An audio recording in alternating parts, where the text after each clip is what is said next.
We should not be this lukewarm, stuck in the middle, the 6th seed or the first team out of the playoffs. Like you either want to tank it and tear it down, or trade for some players and go for it.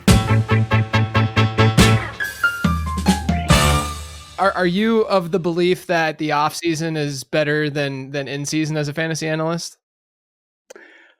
Yeah, I think so. I mean, you get the fun stuff, right? You get the free agency and the draft, but you also just get to relax a little bit more than the in-season grind. So, yeah, for Dynasty guys, I think the off season is where it's at.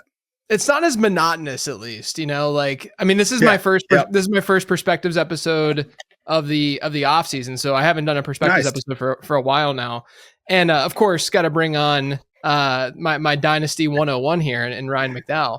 But oh man, yeah, man, it's such a monotonous, grind in season. I'm not complaining about it. I don't think anyone's complaining about it, but it's nice to get a little creative and do stuff that you don't get to do all the time. And we have this like 2 to 3 month period where we're not only like fixing our Dynasty rosters and stuff, which is fun, but also the scouting stuff, the prospecting stuff's a lot of fun too. Yeah, for sure. My wife says, really when we have a busy schedule, my wife says every day has a name, right? Like, right. And that's what it's like in the regular season. Every day has a name. It's, you're watching games, or it's waiver day, or it's, it's podcast day, or whatever it might be. So yeah, it's just nice to get out of that. The prospect stuff, as you said, brings, like a whole sense of newness to the hobby, to the game. So a good little refresh there. Yeah, no doubt. So look, I like to open these shows up by just kind of talking about you, the person, the analyst, but your journey and how you got to, you've been around as long as I've been around with this stuff. I think you've been around longer than I've been around, with the fantasy football stuff. So tell people, what you're all about, how you got the DLF, all that good stuff. Sure.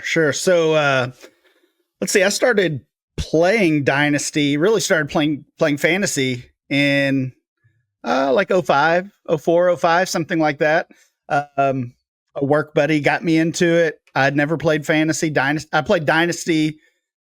A Dynasty league was my first league. So I really kind of got baptism by fire a little bit and fell in love with it immediately. And for me, it was just really, I was like aggressively active in everything I did, whether it was just, of course, it started out in this one league that my friend got me in, and I was sending trade offers all the time. Like maybe it was more annoyingly active than aggressively active, or maybe it more from one to the other. But I just kind of felt like I climbed the ladder from there. And, I found, again, we're talking early 2000s. I found message boards. I found the Football Guys message board.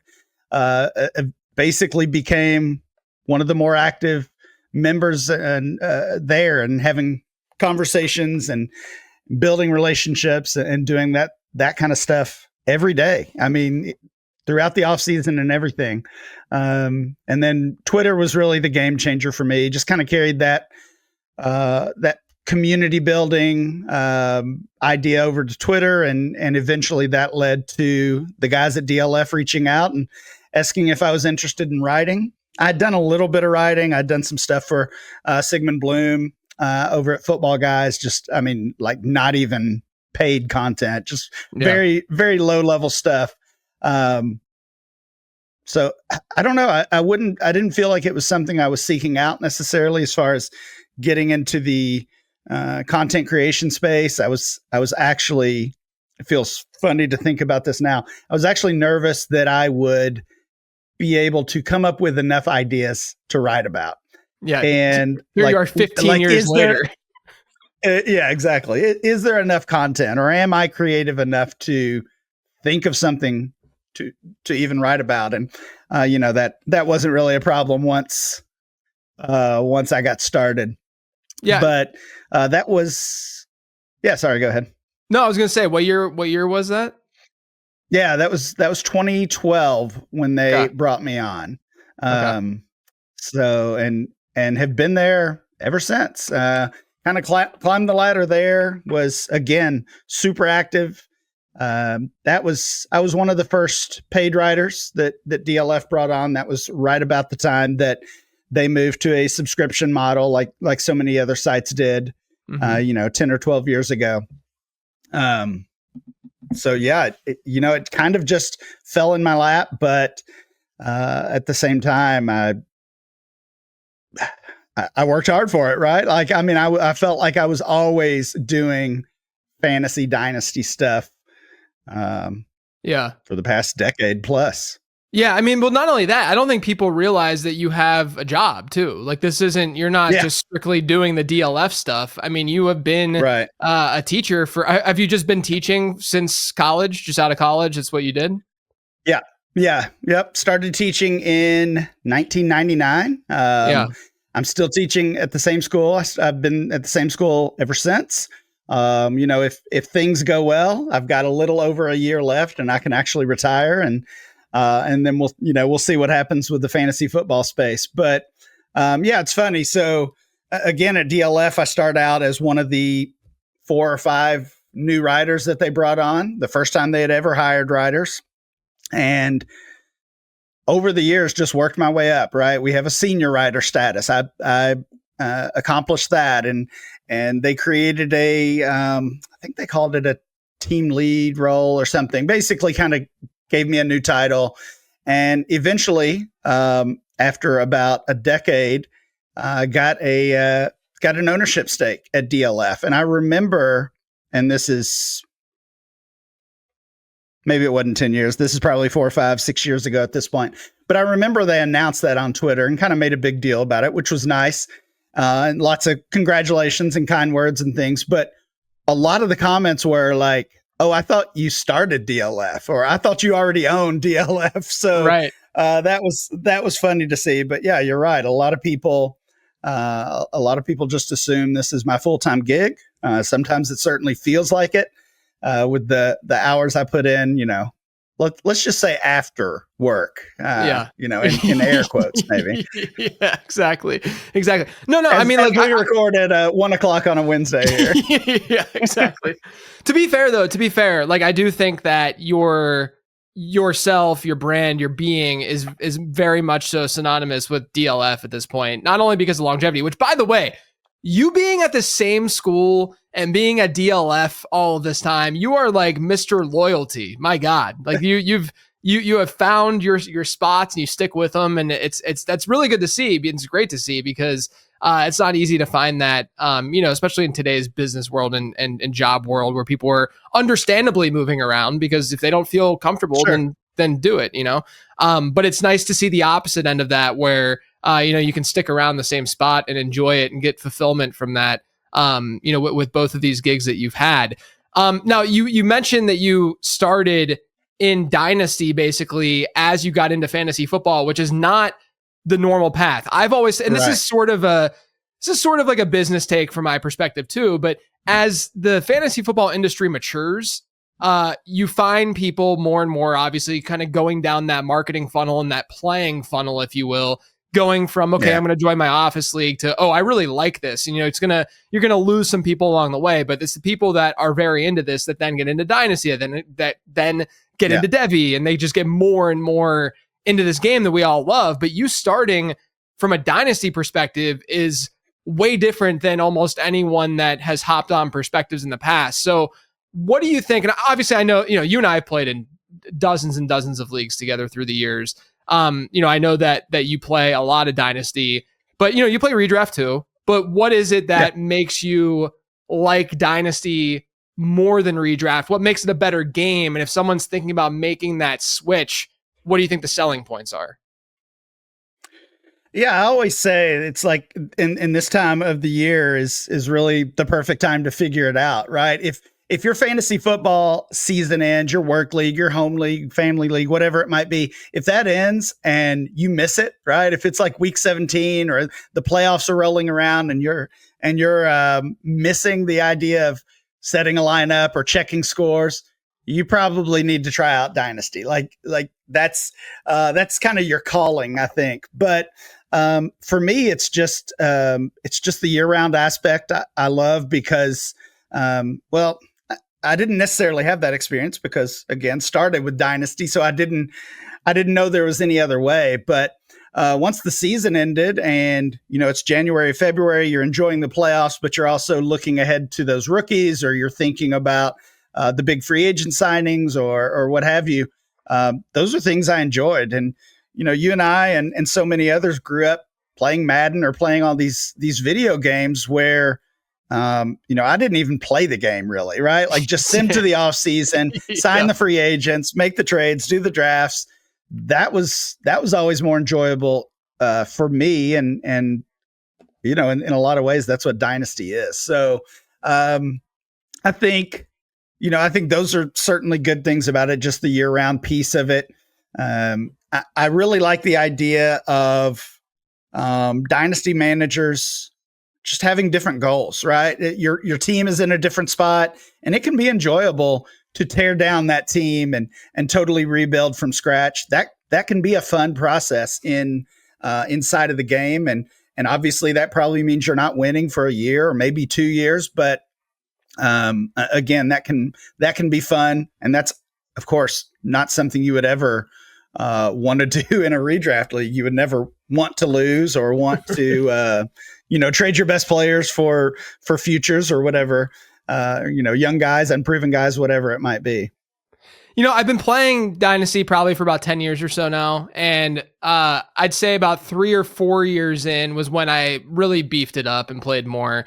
And I remember I wasn't, maybe it was only a couple years in, but you and I were doing drafts together. And I remember always seeing your productive struggle approach to drafts and always saying to myself, like, because look, I think a lot of people, when they're not super into Dynasty, they don't think enough about asset valuation as opposed to just straight up production. And it's very easy to think about things in more of a mathematic way instead of looking at it in a more logic game theory driven way. Right. And so what I mean by that is I remember back in like 2016, 2017, please don't Google this article, but I remember I wrote an article looking at the true value of draft picks, right? Like looking at like what the actual like point per game output you would expect to get from a 101, 102, 103, etc. And I remember looking at it and I'm like, oh yeah, a 103 is sort of like Doug Baldwin and stuff like that. But like, it's not that's not the proper way to think about that stuff. And I credit you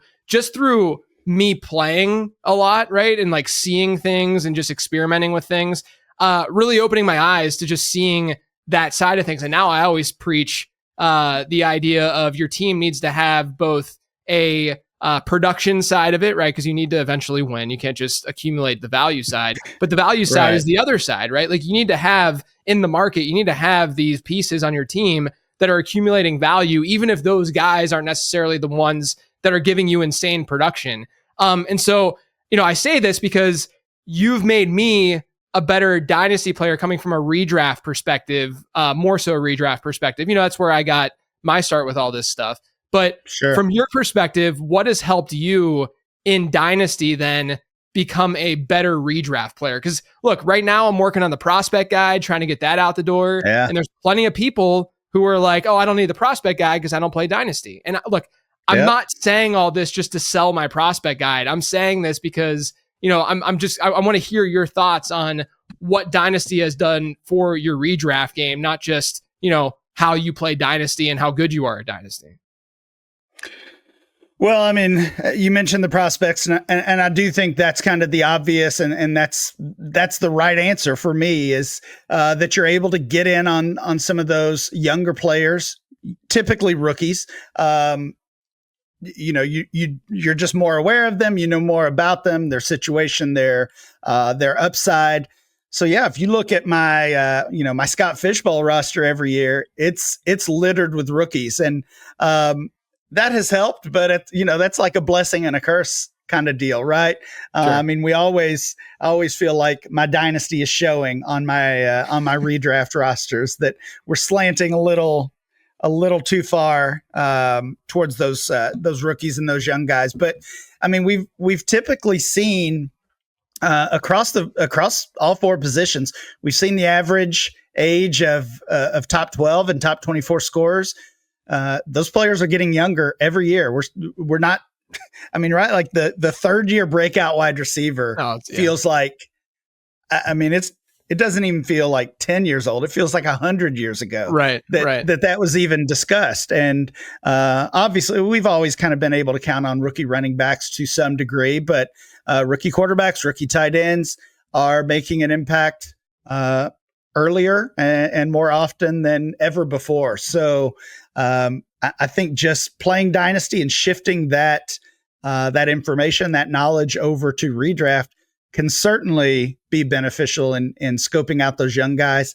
You just got to keep the perspective. Remember that it is just a 1-year game when you're drafting that team. I'm talking to myself here because I've got half a team of rookies on my redraft teams every year.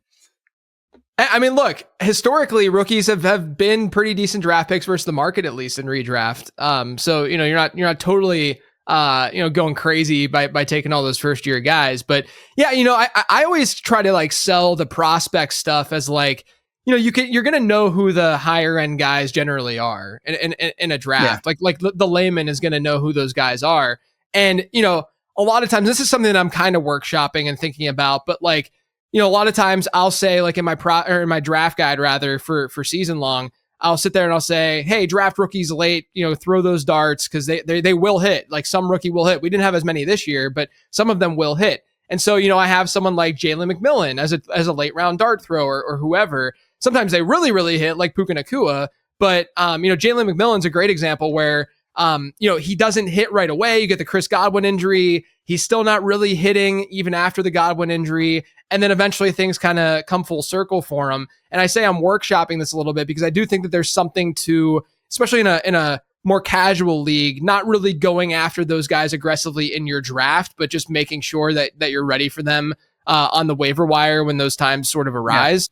Yeah. But that's the point too, is that having the understanding of these prospects in the middle of the season, because whether you have a guide, it doesn't have to be my guide. It can be it could be listening to Ryan. It could be whatever. Having the knowledge of these prospects that were day 2, day 3 guys, when they inevitably, one of them gets some sort of opportunity, is really, really helpful for then knowing how much free agent budget to spend or whether you should be aggressive in using a waiver priority on those players. And I think that gets lost a lot where people just kind of section off and silo these two different games as this does not play off of this one. But at the end of the day, man, these guys are just, we're just trying to get guys who score fantasy points, and having as much knowledge as possible is always a big plus.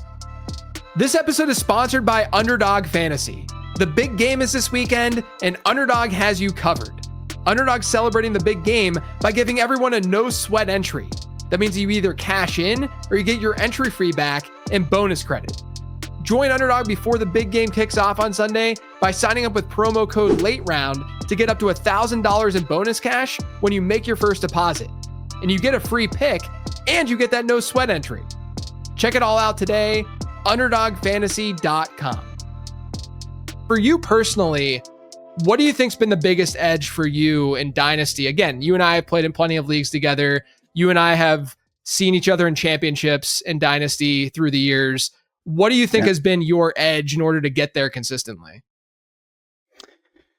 Man, I really think it goes back to that activity level. Like a lot of times, and I guess take this however you want. I feel like I just care more than other people, and it's higher on my priority list. I'm putting more time into building my team, into that kind of daily monitoring, which might just be, reading Roto World blurbs or reading Twitter timeline or whatever, sending those trade offers, checking the waiver wire.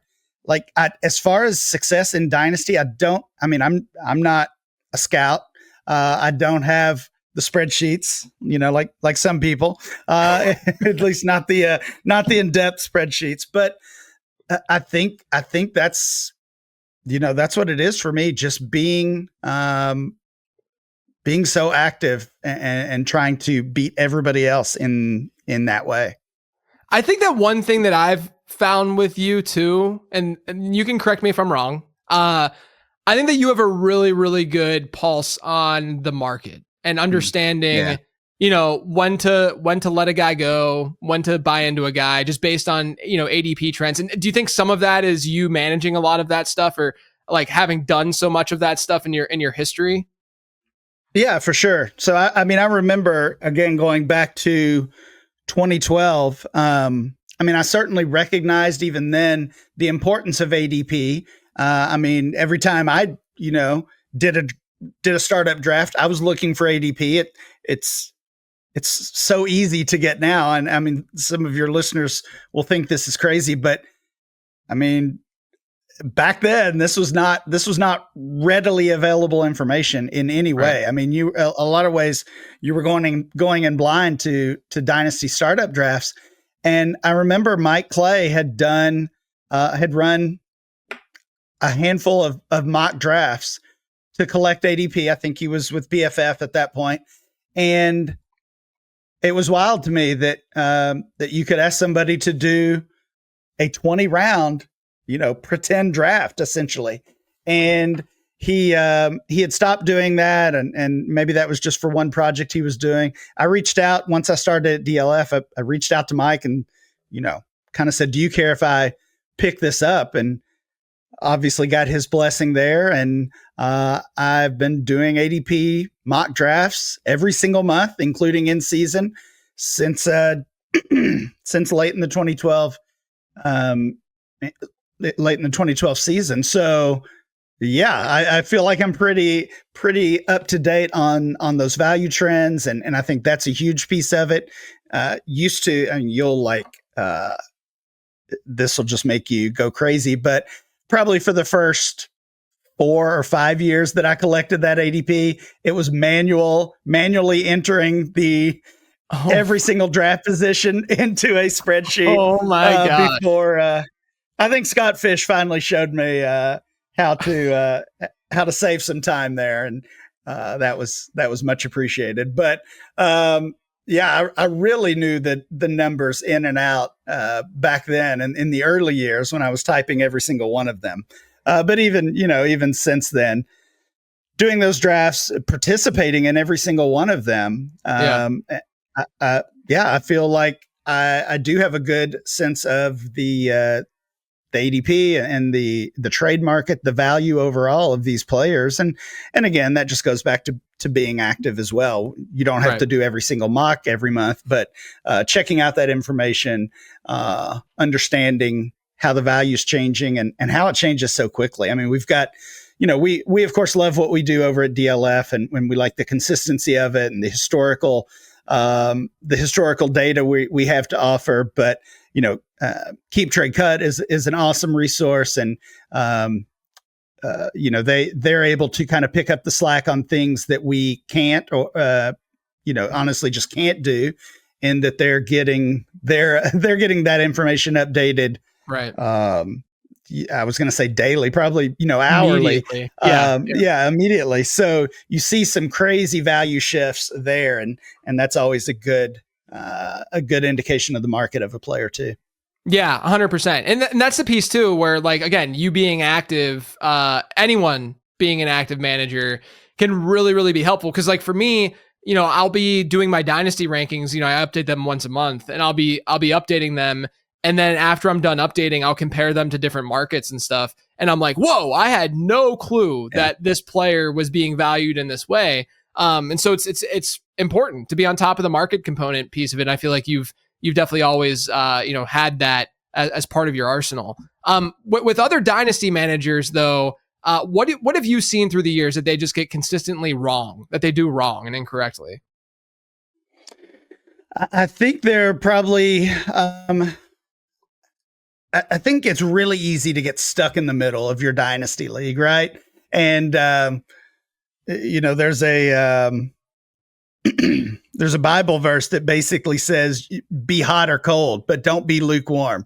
So it's biblical. We should not be this lukewarm, stuck in the middle, the 6th seed or the first team out of the playoffs. Like you either want to tank it and tear it down, or, trade for some players and go for it. But being stuck in the middle, the mindset is, I'm one piece away, or let's wait until week 10 and see what happens. And it's just too late at that point. So basically don't be the Mike Tomlin Steelers is what you're saying. Don't be the 8-8, the Titans of old. Now the Steelers have taken right. The Steelers have taken that title now. Yeah. It's great to say you made the playoffs every year for, 10 straight years, 15 straight years. But if you're getting bounced in the first round, it doesn't feel that great. Yeah, 100%. Let's get into some player talk and some player takes. Right now, Jayden Daniels, this was at least according to Keep Trade Cut, Jayden Daniels, and maybe this plays into what we were saying about like the immediate reaction stuff and whatnot with ADP. Well, there's good and bad with that, right? There is. Yeah, exactly. So Jayden Daniels right now is ranked ahead of Lamar Jackson. That's Keep Trade Cut. I think you guys in your last ADP update still had Lamar over Jayden Daniels. But he's still just one spot away. Does that surprise you? Do you think that he should be in that position ahead of Lamar, or is this a situation where if you had Jayden Daniels, you'd be playing a little bit more safe? I'm not surprised. I'll start there. Certainly not surprised. I mean, that's kind of one of the calling cards of Dynasty players, is that we're going to chase youth, certainly going to chase productive youth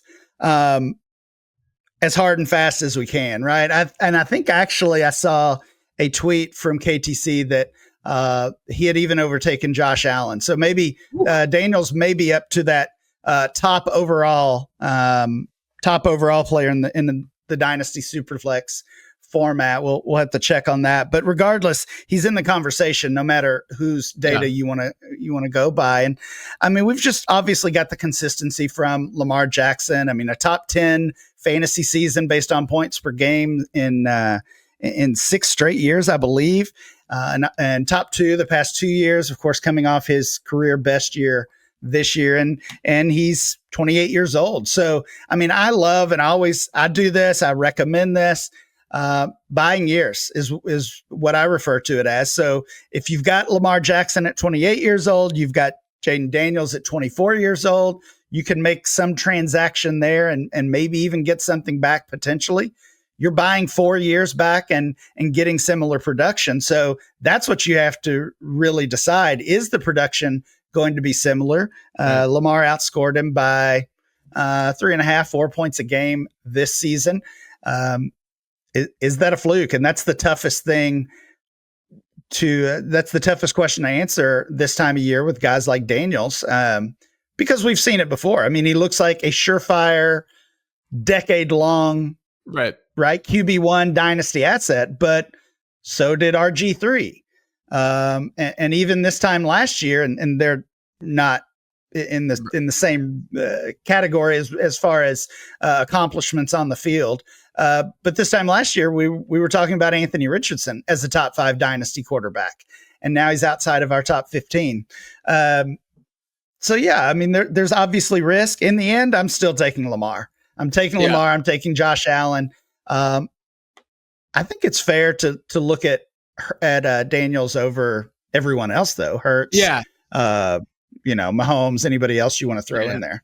Yeah, I had them. I think I might have them even in the same tier, but I still have and some of that, like whenever I tier my rankings and stuff, I'm looking at the market because it's important. Like I care what the market's saying about these players, because again, that's the value side to the player equation, where of course you want production, but you still want to acquire as much value as possible on your team. And so that has to play into the way that you're developing your rankings and who you would be okay with trading for and all that kind of stuff on your team. Right. The thing with Daniels, and to me, super flex quarterbacks are always, to me, the hardest, most difficult thing to figure out in Dynasty, just because quarterback is a relative crapshoot from a prospecting standpoint. It's not easy to get it right. And then also, it's just so unbelievable. Like, just in Superflex, it's like you either have them or you don't, right? There's not much in between. You know, very rarely do we get these like Jared Goff or Baker Mayfield situations where they were kind of hovering there and then they shot up a little bit. Now they're more consistent. It just doesn't happen all that often. So you're either like going down with a sinking ship with Anthony Richardson right now, or you're you got lucky and you drafted Jayden Daniels, maybe even over like a Caleb Williams or something like that. And so I see it with Daniels as I still see the delta in terms of performance to be enough between Josh Allen and Lamar Jackson because of the consistent, like we've seen them do it over and over again, and giving us that like over what Jayden Daniels did this year, giving us that like, again, 3-4 point advantage. That to me is enough to say I'd rather have them than take on the age gap, right? And take on the age gap, I should say. So that's the main reason why I would have them below those guys. But you got to at least play the market a little bit here, man. And if the market is saying this is really similar, like CJ Stroud last year, CJ Stroud was, good point. I mean, he was moving up a ton. He was in Josh Allen range at times on Keep Trade Cut and on other sites. And that was a little bit different to me because Stroud was a pocket passer. Stroud was not the dynamic dual threat guy that Jayden Daniels is. So I think that the Jayden Daniels discussion is, and not only that, but to me, Daniels is more accomplished after year one than what CJ Stroud was. But that's why I think the Daniels discussion is a discussion that he should still belong, at least in the stratosphere of those guys because of the age factor.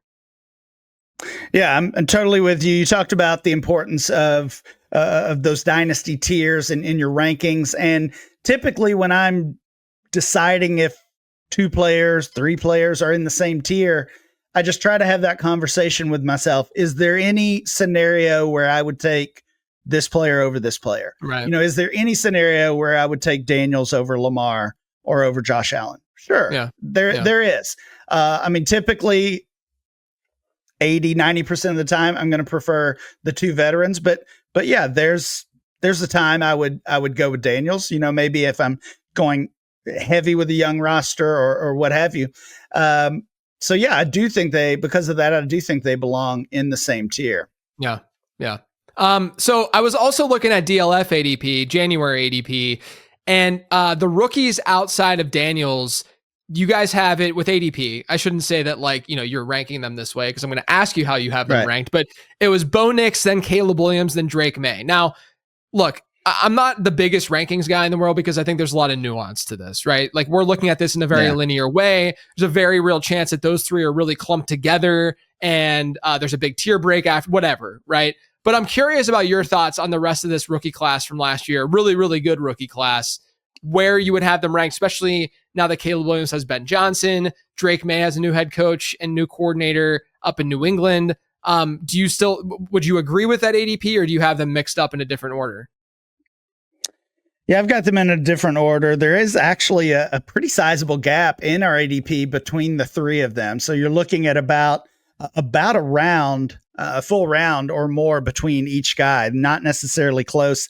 I've still got Caleb as the top guy of those 3. I think obviously some frustrations as a rookie, but a lot of understandable issues, to blame that on, not fully in his control. And I mean, I think we're going to see a big Ben Johnson effect that Caleb, Odunze, DJ Moore, all these guys see a big spike in value, whether you're talking DLF ADP or, best ball drafts or what have you. I think we're going to see these guys be risers over the next few weeks after that hiring.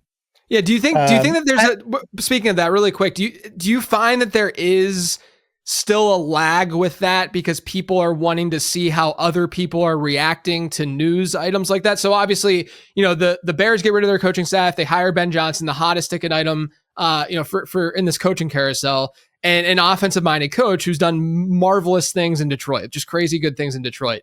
Now, obviously that would mean good things for the Chicago players there. But from your perspective, as someone who has handled ADP for the last 10 plus years, do you find that there is still a window after these hires happen where, you could have gone out, like, let's just say Ben Johnson got hired yesterday.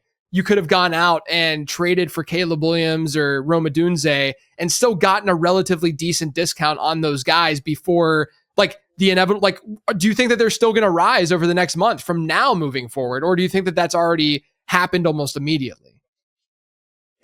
I think it happens immediately. I mean, it's not always reflective immediately in our data, right? I mean, we're collecting this data once a month. You know, those mock drafts typically take a week to 10 days. And sometimes things like hiring a new coach or an injury or, you know, whatever might happen, a draft pick in the spring, those things kind of get lost in the shuffle, and you wait until the next month to really see it impact in our data. Now, again, we've got other resources, and I think I don't think you should be looking at any of those individual resources as kind of the end all be all. Yeah, you know, if you're relying 100% on KTC ADP, then you know, you could get yourself in trouble. You could end up overpaying for kind of the flavor of the week, right? I mean, we've seen plenty of players, especially in season, their value spike, and then a few weeks later they're not even getting on the field, or they're hurt or whatever. So I think you take our stuff, you take their stuff, you take your stuff, mix it all together, and come up with a player value, and decide how you want to react to that. Yeah, that's good. Okay, so sorry, I interrupted you. So you had Caleb Williams first out of those three. Then how do you have Bo Nix and Drake May? Yeah, I've got Nix and then May. So that does, I think for most people that would reflect a change. I obviously had May as my QB3 preseason or during the off season. Nix, I mean, totally surprised me. Yeah. But he's tied to Sean Payton. Basically, all three of those guys, I'm sorry, not Caleb, but Nix, May, and then even Jayden Daniels, to see them perform at such a high level with limited weapons, it really kind of gives you hope for the future, right? Like, Daniels did so well with pretty much just Terry McLaurin. Like, let's give him a high upside wide receiver too. Give Drake May anybody, really, just any other offensive threat on that team, and then pair another wide receiver with Cortland Sutton there in Denver. And it feels like there's a lot of meat on the bone for all those rookie quarterbacks. Yeah, for sure. I think that's the reason why, because right now I have Drake May actually above the other two. And a lot of it's just driven by what you were just saying. Like, I think he worked with by far the least of those three last year and showed off, at least that dual threat ability is there. We know that he's also young, on the younger side. And, that's the main reason. But I think all three, especially if you were able to get Bo Nix in rookie drafts last year, you're feeling pretty good right now in Superflex, especially because, now he's a slam dunk, easy, like, QB1 type piece for you that you should be able to move forward with and not have to worry about that position, which is one of the nicest things to have in Superflex, to not have to really worry about one of those quarterback spots. All right. So I think, go ahead.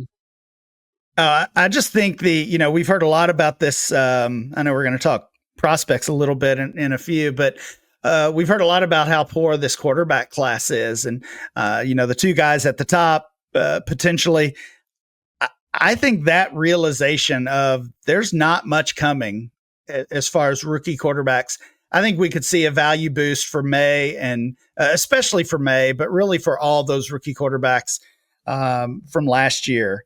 Once we realized kind of what we had and really just how impressive they were with limited weapons. Yeah, for sure. But speaking of the prospects, we have, I haven't done at all the full blown stuff with my prospecting work. I usually wait to really dig in once we get the official NFL Combine invite list, which comes later and later every year, frustratingly.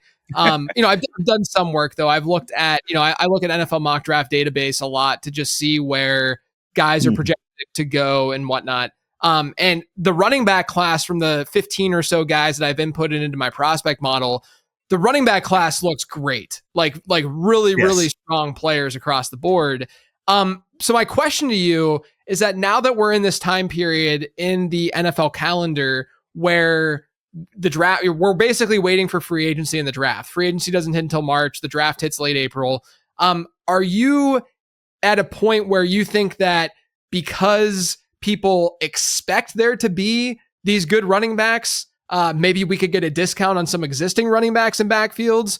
Or are you just kind of backing off and saying, I'm not going to mess with these backfields because I know that there's going to be 10 to 12, maybe like pretty strong backs who could step in and kind of cause disruption to an already established backfield. So if I go and trade for one of those veterans, that veteran could be screwed, right? Are you typically playing it safe right now this time of year, or are you being aggressive and trying to find, because sometimes, like I remember Atlanta a handful of years ago when they had Mike Davis, right? Not to say that Mike Davis was good, right? But everyone just automatically expected Atlanta to go out and get a running back in the draft. They didn't, and Mike Davis was their guy, right? And I'm not saying that Mike Davis was a great fantasy asset. He was horrible, but you got that value boost from him from before the draft to after the draft. So you can gain value just by doing that and then saying, oh, wow, I don't want Mike Davis on my team, so I'm going to trade him away now when people think that he's the assumed starter. So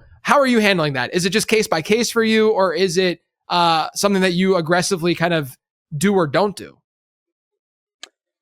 Well, I would say I've changed over the years. I mean, I think we saw so much volatility at the running back position, from year to year, including over the offseason through draft, through free agency and things years ago, that the way I handled it was basically ignore running backs for as much of the offseason as you can. Stay away from them. Don't buy, don't invest. And that mindset kind of seemed to become pretty prevalent among dynasty managers. Eventually, it just became a value that, they're cheap enough that I'm willing to take that risk, even if they do lose their job. I'm flipping third round rookie picks for possible starters here, or I'm taking these guys in the 10th, 12th, 15th round of a startup draft. The risk is simply worth it. So this year is certainly one of those years that makes you, no matter what your mindset is on that, it makes you rethink it because of what you're talking about. I saw one scout say there were 30 draftable running backs this year, which is wild. So, no matter, almost no matter how good you feel about the depth chart of any NFL team, they're potentially adding a running back. There's a few that I think are either safe or the upside is well worth it. The juice is worth the squeeze, that I would still be targeting. I think Chuba Hubbard is an exciting, which maybe the first time this has been said, an exciting dynasty target right now. Yeah. Right. We already saw Carolina invest in the running back position. He essentially overcame that, unfortunately, through the help of the injury to Jonathan Brooks. Hubbard gets rewarded with a new deal. This is a team that has a ton of needs. I can't imagine that they're drafting a running back, right? Signing maybe they sign one, right? I mean, maybe they add some depth if they're really worried about Brooks, which they probably should be. But like that's Chuba Hubbard's job. I'm not worried about him losing that in free agency or in the draft. He's still super affordable. So he would be a player, RB 22 and 81 overall in our ADP right now. He would be a player that I would be targeting in drafts or trades right now. And, there's a couple of others, Josh Jacobs and Joe Mixon, veterans that I think their team could definitely draft a running back, but I also think their upside on a short term is worth it. Yeah, for sure. Another team that I was thinking about, because I just did a buy candidates episode for the Late Round podcast, and one player that admittedly I almost talked about, I didn't, because I didn't have enough fluctuation and there wasn't a big enough delta between where I had him ranked and where sort of the market had him ranked, but it was Travis Etienne, right? Where, Etienne, down year, frustrating year, but we know the talent's there. We've seen it. But the reason why I felt good was the Liam Cohen hire, of course, and what he was able to do with that backfield in Tampa Bay, and the offensive creativity that he could bring.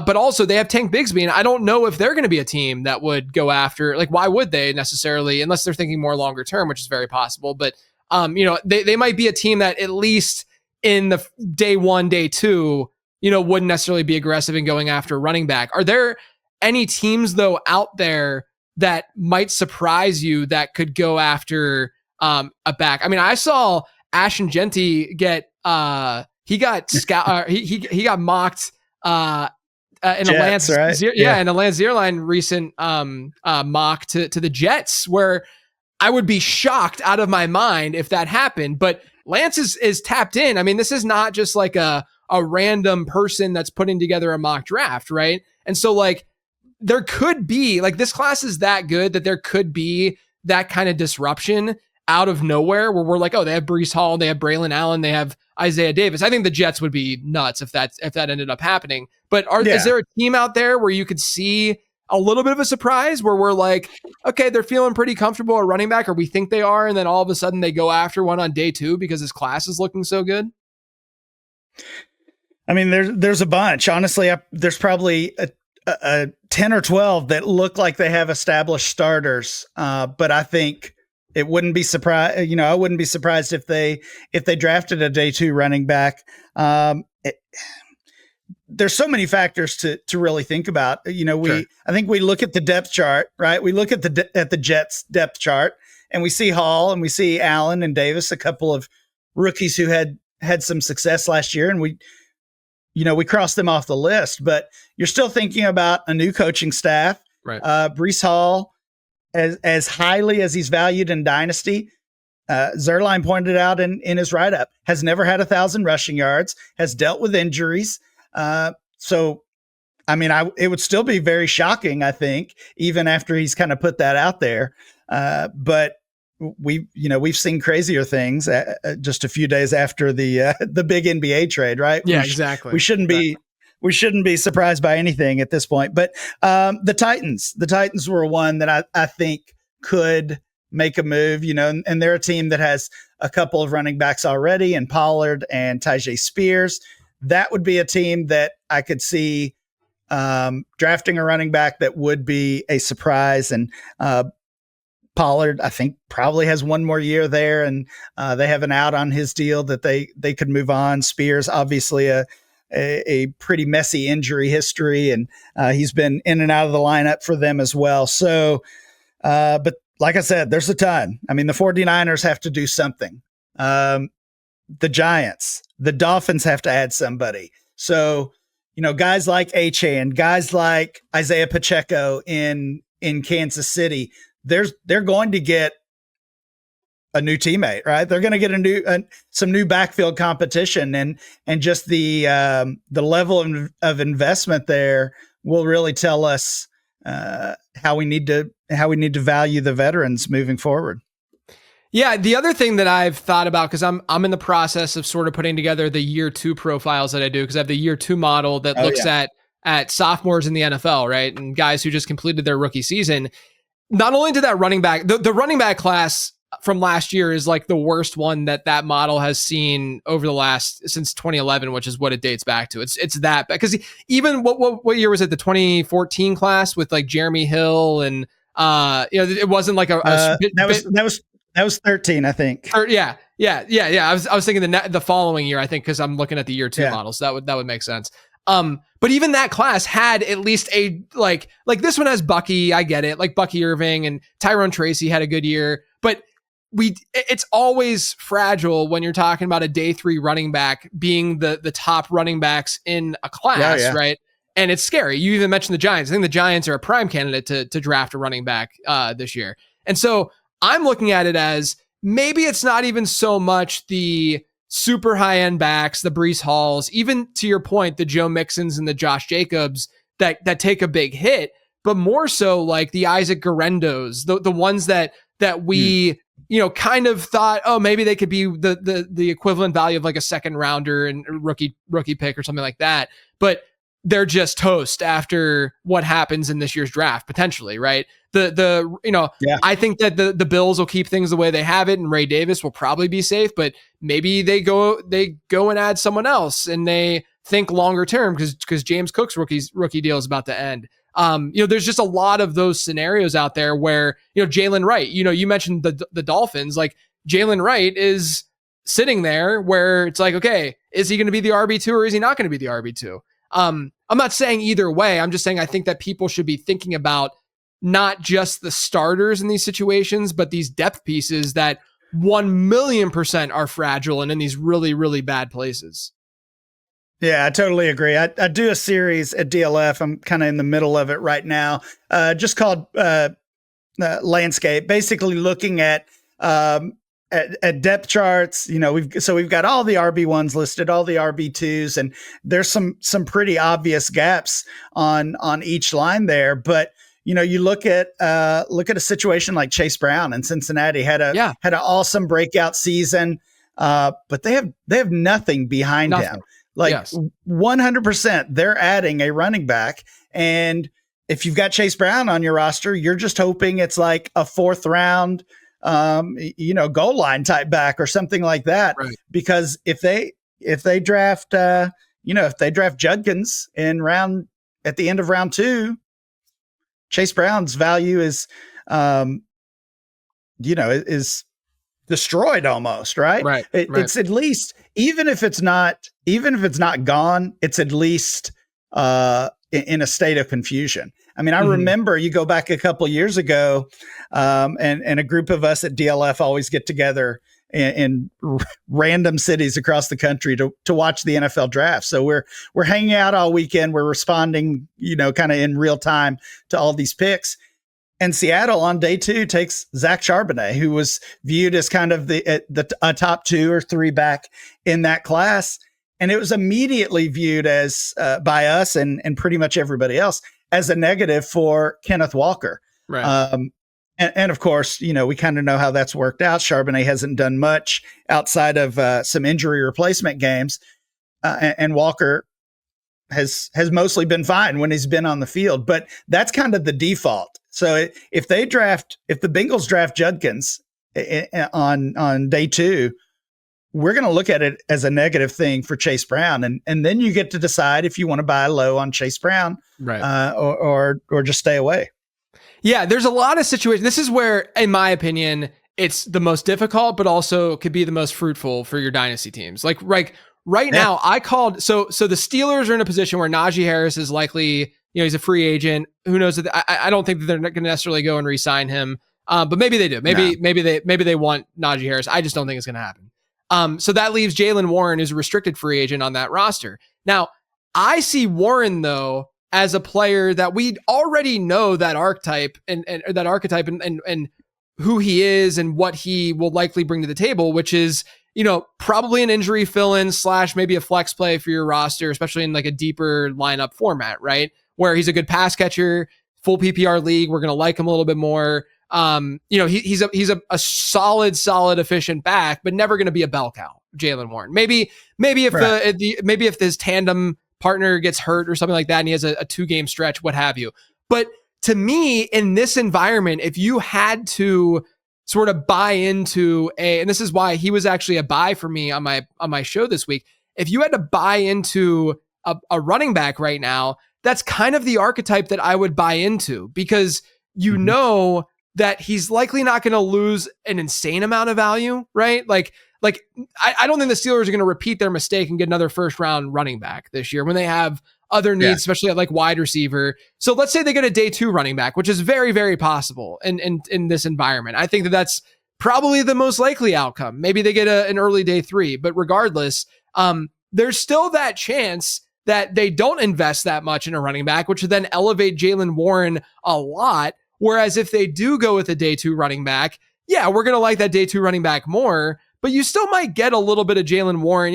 Right now, if he's at RB 37 in rankings, maybe he goes down to RB 44 or something like that. And you're losing a little bit of that value. But to me, that's kind of the type of player that I would be looking at right now from a veteran perspective if I were to make a move at running back. I'm scared out of my mind, if I'm being honest, about any existing running back. So I'm really not going to be aggressive. And I tried to communicate that much on the Buy Candidates episode. But do you think that's the right way to look at it? Like, find a guy who, number one, is not overly expensive. So, the difference between Chase Brown and Jaylen Warren is quite dramatic from a valuation standpoint in Dynasty. So get a guy who's not as dramatically expensive, that if things go south, things go south. It's not screwing you. But at least that player, you feel a little insulated with his value in the way that he can at least give you that production, maybe give you 11, 12 points per game in PPR formats and be a flex play and maybe fill in if a guy gets hurt. Is that do you think the proper way to look at some of these running backs right now? Yeah, in general, I do. I mean, the only thing, and we talked about mistakes dynasty managers make earlier. Another one would maybe be that we as a whole are too reactive. So you think about what's likely, think about Jaylen Warren's likely value arc over the next 3 or 4 months. He's going to hit free agency. He's not getting an offer sheet anywhere else. They put a 3rd round tag or however that works on him. Right. He ends up back in Pittsburgh. And once he's in Pittsburgh, assuming they don't sign a free agent, he's going to see a value spike because now we see he's in Pittsburgh. He's the top guy there right now. Value goes up a little bit. Right. And then the draft comes, right? And then they draft the day 2 guy and the value drops. So I like Warren. I like that type of player as a trade target, as a draft target right now.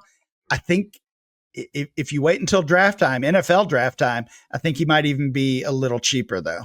Yeah. 100. That's a very, very good point. I think post draft, he probably would, right? More than likely. That's what's so hard too. And I'm going to ask you about some buy candidates right now, and who you like, but to me, that's sort of the hard part about giving buy and sell candidates in a moment, because a lot of times those transactions are a wait and see kind of situation. It's a really good point with Jaylen Warren. It's like, you don't necessarily have to do it right now unless you think the Steelers are really not going to invest at running back in the draft, because then his value is going to go up a ton. Right. But even still, the thought of it right before the draft is going to probably bring him down at least a little bit. So that's a really important note to make, and a good caveat for this next question of, give me some of your buy candidates right now. Like what guys are you going out and looking to trade for?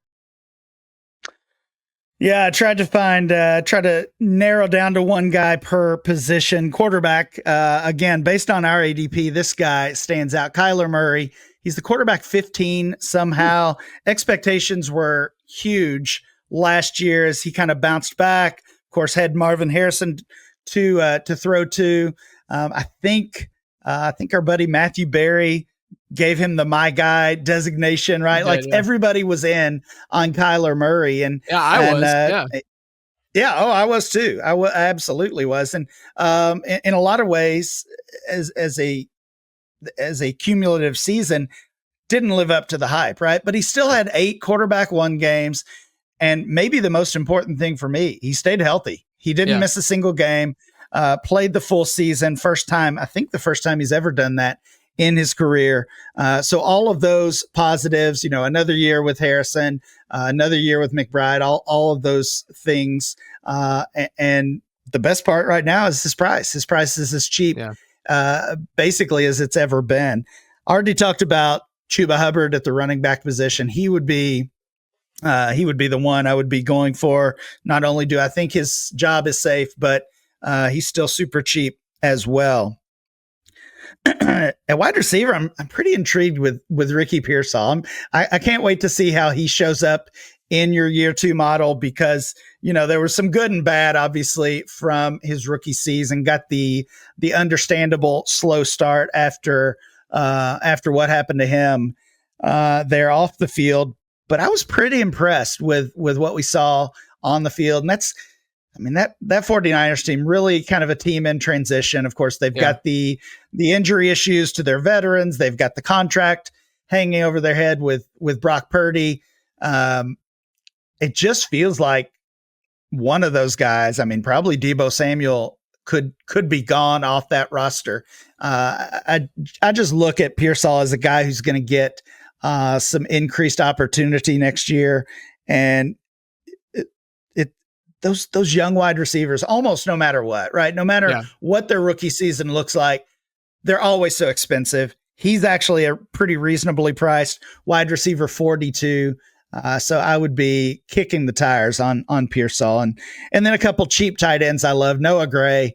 Yeah. I think we kind of saw the start of the takeover, and we'll see what happens in the coming days with Travis Kelce, if he's even back with that team, if he's back in the league. Noah Gray's tight end 19. Chig Okonkwo, I think we were just too early on him a couple years ago. He's tight end 23, ended the season really well. So there's a few quick hitters for you. Yeah, love that call out. Noah Gray was one that I was so close to talking about in the buy candidates episode. Yeah. It's just one of those things that, like, sometimes I don't talk, and this is me revealing a little bit, but sometimes I don't talk about players when it's just super vibes based, and the Noah Gray one is just kind of vibes based at this point, like there's not much to say, Yeah, I mean, we saw the production continue, right? We did. It got better. You're right. Right. Yeah.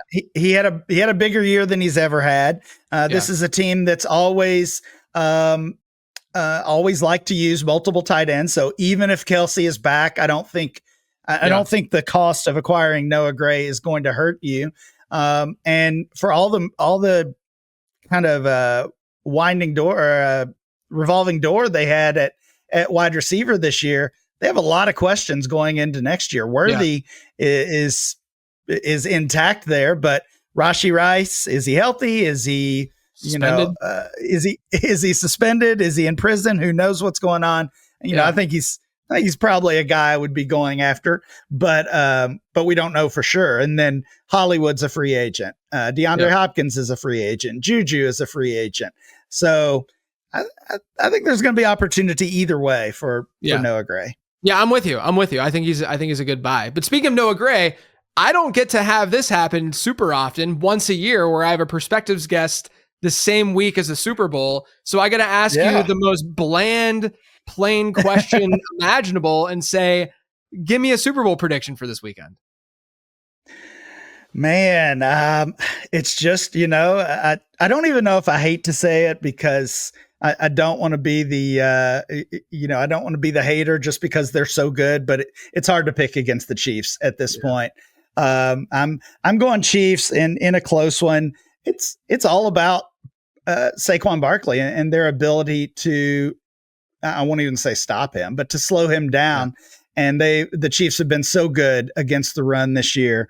It's still fun to talk Mahomes and Kelce and all those guys, but it's been their defense that has really carried them this year. And that's right. I mean, that's like the sign of a great team, is being able to transition and kind of build on your current strengths, not just the same old thing. And obviously Mahomes is still great in many ways, even though he wasn't quite great for fantasy managers, or at least didn't live up to expectations, but obviously still the greatest in the game we have going right now.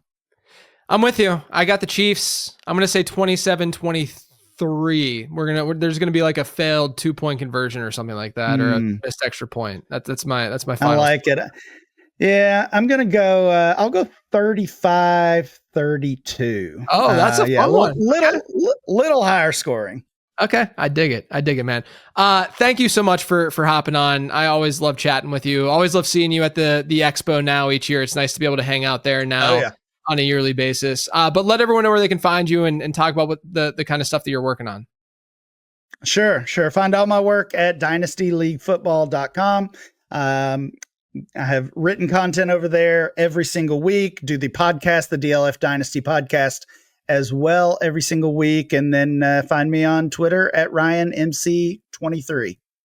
And I'm on Twitter and on Blue Sky at Late Round QB. Make sure you guys are pre-ordering the prospect guide. You can find that over on lateround.com. But enjoy the Super Bowl, everyone. And as always, thanks for tuning in.